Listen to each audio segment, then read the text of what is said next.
आज हम महाभारत के सबसे प्रसिद्ध चर्चित प्रसंग की बात करेंगे कि असल में कृष्ण ने शिशुपाल का वध क्यों किया था। शिशुपाल के जन्म की कहानी बड़ी ही रोचक है। शिशुपाल का जन्म ऐसा हुआ। शिशुपाल वासुदेव जी की बहन और छेदी के राजा दमघोष का पुत्र था। इस तरह से वो श्री कृष्ण का भाई हुआ। जब शिशुपाल का जन्म हुआ तो विचित्र था। जन्म के समय उसकी 3 आंखें और 4 हाथ थे। ये देखकर शिशुपाल के माता पिता बहुत चिंतित हुए। उन्हें लगा कि उनके घर कोई पुत्र के रूप में राक्षस पैदा हुआ है। इस भय से उन्होंने शिशुपाल को त्यागने का फैसला लिया। लेकिन तभी आकाशवाणी हुई कि बच्चे का त्याग ना करें। जब सही समय आएगा तो इस बच्चे के अतिरिक्त आंख और हाथ गायब हो जाएंगे। लेकिन इसी के साथ एक और आकाशवाणी हुई कि जिस व्यक्ति की गोद में बैठने के बाद इस बच्चे के आंख और हाथ गायब होंगे, वही व्यक्ति इसका वध करेगा। आकाशवाणी से शिशुपाल के माता पिता की चिंता तो चली गई, लेकिन उन्हें उसके वध की चिंता सताने लगी। एक दिन कृष्ण अपने पिता वासुदेव की बहन यानी अपनी बुआ के घर आया। वहां शिशुपाल को देखकर उनके मन में स्नेह जागा और उसे अपनी गोद में उठाकर बिठा लिया। गोद में बैठते ही शिशुपाल के अतिरिक्त आंख और हाथ अदृश्य हो गए। तब शिशुपाल को आकाशवाणी याद आ गई। इस घटना के बाद शिशुपाल की माता परेशान हो गई और उन्होंने भगवान श्री कृष्ण से शिशुपाल का वध ना करने का वचन लिया। भगवान अपनी बुआ को दुख नहीं देना चाहते थे, लेकिन विधि के विधान को कोई टाल भी नहीं सकता है। इसलिए उन्होंने अपनी बुआ से कहा कि वे शिशुपाल की 100 गलती को माफ कर देंगे, लेकिन 101वीं गलती पर उसे दंड देंगे। अवश्य देना ही पड़ेगा।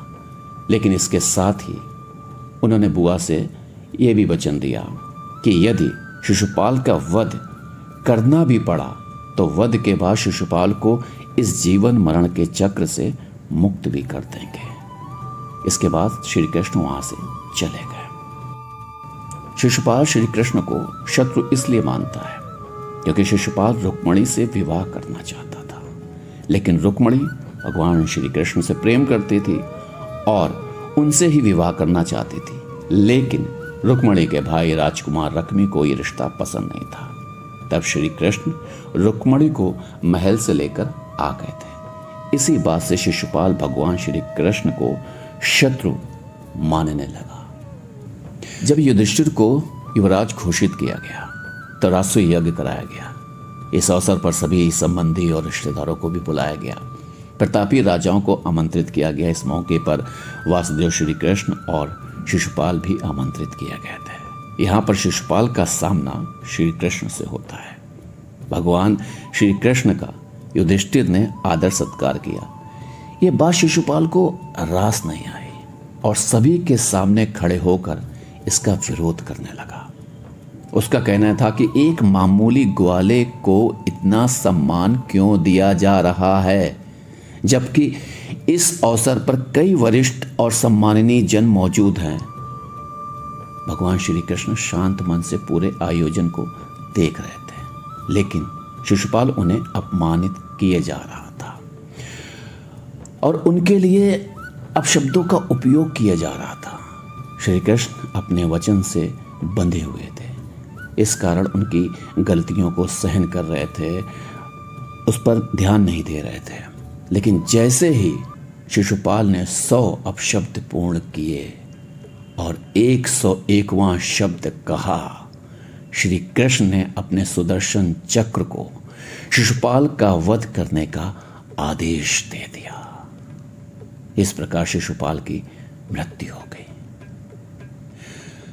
मॉरल ऑफ द स्टोरी, आपके पास जो शक्तियां हैं, जो विद्या है, जो ज्ञान है, उसका दुरुपयोग ना करें, उसका अहम ना करें, उसका घमंड ना करें।